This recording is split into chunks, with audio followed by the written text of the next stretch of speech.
सोचिए, एक रात आप आराम से बैठे हैं और अचानक पता चले कि आपकी जेब में रखा सारा पैसा बस कागज का टुकड़ा बन गया है। ये कोई कहानी नहीं है। 2016 में भारत के करोड़ों लोगों के लिए ये एक हकीकत थी।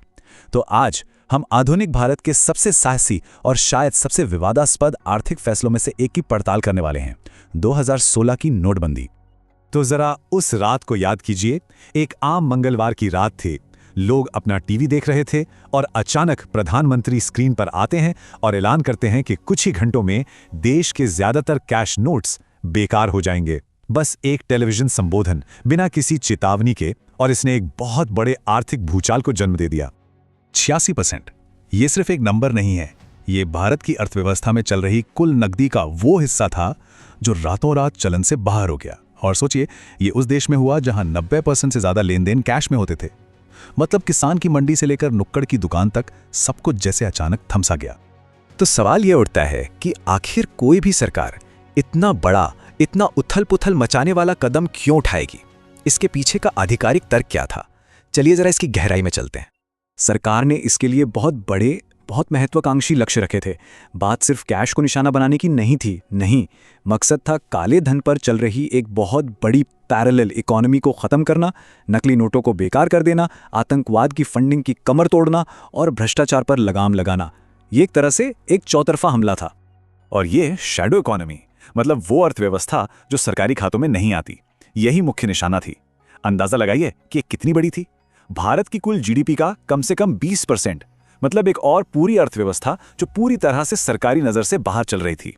बहुत बड़ा टारगेट था ये। तो ठीक है, घोषणा हो गई, लक्ष्य भी तय हो गए, लेकिन जमीन पर क्या हुआ? चलिए अब उस शॉकवेव की बात करते हैं और देखते हैं कि इस नीति का असल में देश पर क्या असर पड़ा। जमीनी हकीकत वो थी अफरा तफरी। इस नीति ने एक बहुत बड़ी कैश की किल्लत पैदा कर दी, जिसे अर्थशास्त्री लिक्विडिटी शॉक कहते हैं। लाखों लोगों के लिए इसका मतलब था बैंकों के बाहर खत्म ना होने वाली कतारें, अपनी ही मेहनत की कमाई को बदलने की जद्दोजहद। ये वाकई एक मानवीय संकट था। और इसका आर्थिक असर भी फौरन और बहुत गहरा पड़ा। जैसा कि इस ग्राफ में दिख रहा है, जीडीपी ग्रोथ, जो अर्थव्यवस्था की सेहत का सबसे बड़ा पैमाना है, वो अगले कुछ महीनों में तेजी से नीचे आ गई। ऐसा लगा जैसे चलती हुई अर्थव्यवस्था पर किसी ने अचानक ब्रेक लगा दिए हों। और देखिए, जब अर्थव्यवस्था धीमी पड़ती है तो इसका सीधा मतलब होता है नौकरियों का जाना। एक अनुमान के मुताबिक 2017 के पहले 4 महीनों में ही करीब 15 लाख नौकरियां खत्म हो गईं। ये सिर्फ आंकड़े नहीं हैं, ये वो परिवार हैं जिनकी रोज रोटी छिन गई। लेकिन जहां देश के अंदर अर्थव्यवस्था मुश्किलों से गुजर रही थी, वहीं सरकार की नजर एक और लक्ष्य पर भी थी, जो भारत की सीमाओं के बाहर था। इस नीति को सिर्फ एक आर्थिक सुधार की तरह नहीं, बल्कि एक सर्जिकल स्ट्राइक के तौर पर भी पेश किया गया। आर्थिक युद्ध पर एक सर्जिकल स्ट्राइक। देखिए, ये कोई राज की बात नहीं थी कि भारत में नकली नोटों की भरमार थी, लेकिन जांच में सामने आया कि ये कोई छोटी मोटी जालसाजी नहीं थी। फोरेंसिक रिपोर्ट्स ने इन हाई क्वालिटी नकली नोटों का कनेक्शन पाकिस्तान की सरकारी प्रिंटिंग प्रेस से जोड़ा। आरोप यह था कि इन्हीं नोटों से आतंकी गुटों को पैसा मिलता था और भारत की अर्थव्यवस्था को कमजोर करने की कोशिश की जाती थी। तो नोटबंदी का एक बड़ा मकसद इन नेटवर्क्स को एक ही झटके में बेकार कर देना था। तो सवाल यह है कि क्या ये सब काम आया? इतनी उथल-पुथल, आर्थिक नुकसान और राष्ट्रीय सुरक्षा के दावों के बाद आखिरकार आंकड़े सामने आने लगे। रिजर्व बैंक ने अपनी गिनती पूरी की और जो फाइनल नंबर्स आए वो कह सकते हैं कि काफी चौंकाने वाले थे। लेकिन उन आंकड़ों पर जाने से पहले इस काम के पैमाने को समझना जरूरी है। रिजर्व बैंक के सामने खरबों रुपए के नोटों को गिनने और उनकी असलियत जांचने का पहाड़ जैसा काम था। ये एक बहुत बड़ा, बहुत मुश्किल काम था, जिसमें महीनों लग गए। और ये है वो आंकड़ा जिसने सबको हैरान कर दिया, 99.3%। जी हां, बैन किए गए नोटों का इतना बड़ा हिस्सा सफलतापूर्वक बैंकिंग सिस्टम में वापस आ गया। तो फिर एक बहुत बड़ा सवाल खड़ा हो गया कि कालाधन आखिर गया कहां? इस एक आंकड़े ने कई एक्सपर्ट्स को काले धन वाले मकसद की कामयाबी पर सवाल उठाने पर मजबूर कर दिया। अगर लगभग सारा पैसा वापस ही आ गया तो इसका क्या मतलब निकाला जाए? क्या काला धन था ही नहीं, या उसे बड़ी आसानी से सिस्टम में वापस ले आया गया? यहां से बहस और भी तेज हो गई। अच्छा, अब यहां से कहानी और भी दिलचस्प हो जाती है। जब हम नकली नोटों के आंकड़ों को देखते हैं तो एक और ही तस्वीर सामने आती है। हाँ, यह सच है कि पुराने 500 और 1000 के नकली नोटों में भारी कमी आई, तो ये तो एक कामयाबी हुई, है ना? लेकिन जालसाज भी होशियार थे।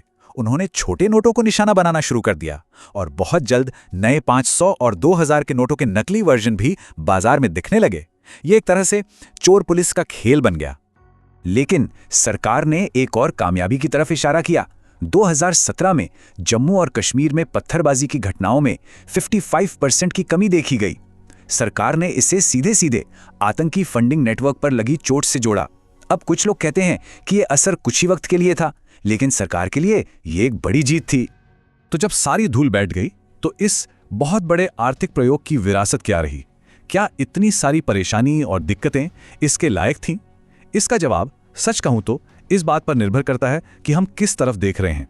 एक नतीजा जिस पर शायद ही कोई सवाल उठाता है वो था भारत की डिजिटल इकोनॉमी का जबरदस्त उछाल। ऐसा लगा जैसे रातों रात सब कुछ बदल गया हो। जब कैश नहीं था तो लोगों को पेमेंट करने के दूसरे तरीके खोजने पड़े, और उन्होंने खोजे भी। इस एक कदम ने पूरे देश को डिजिटल होने के लिए मजबूर कर दिया और भारत इस मामले में कई साल आगे पहुंच गया। तो अब आते हैं फाइनल हिसाब किताब पर। एक तरफ है बहुत भारी कीमत जो चुकानी पड़ी, नौकरियों का जाना, अर्थव्यवस्था का धीमा होना और आम लोगों की बेहिसाब परेशानियां। और दूसरी तरफ है कुछ लंबी समय के बदलाव, डिजिटल पेमेंट्स में जबरदस्त उछाल और अर्थव्यवस्था का ज्यादा फॉर्मल होना। तो फैसला क्या है? ये बहुत मुश्किल है और ये आज भी भारत में एक बहुत बड़ी बहस का मुद्दा है। कई अर्थशास्त्रियों के लिए तो ये कोई बहस का मुद्दा है ही नहीं। आलोचकों का साफ कहना है कि जो आर्थिक नुकसान हुआ वो किसी भी तथाकथित फायदे से कहीं ज्यादा था। जैसा कि लंदन स्कूल ऑफ इकोनॉमिक्स के प्रोफेसर मैत्रीश खटक कहते हैं, ये पूरी तरह से एक विफलता थी और दुख की बात यह है कि इसका अंदाजा पहले से लगाया जा सकता था। उनका तर्क सीधा है, कीमत बहुत ज्यादा थी और फायदे बहुत कम।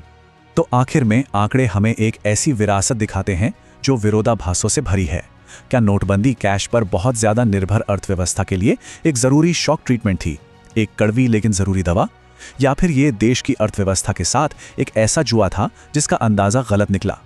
ये सवाल भारत के आर्थिक इतिहास के पन्नों में दर्ज हो चुका है और इसका कोई आसान जवाब आज भी नहीं है।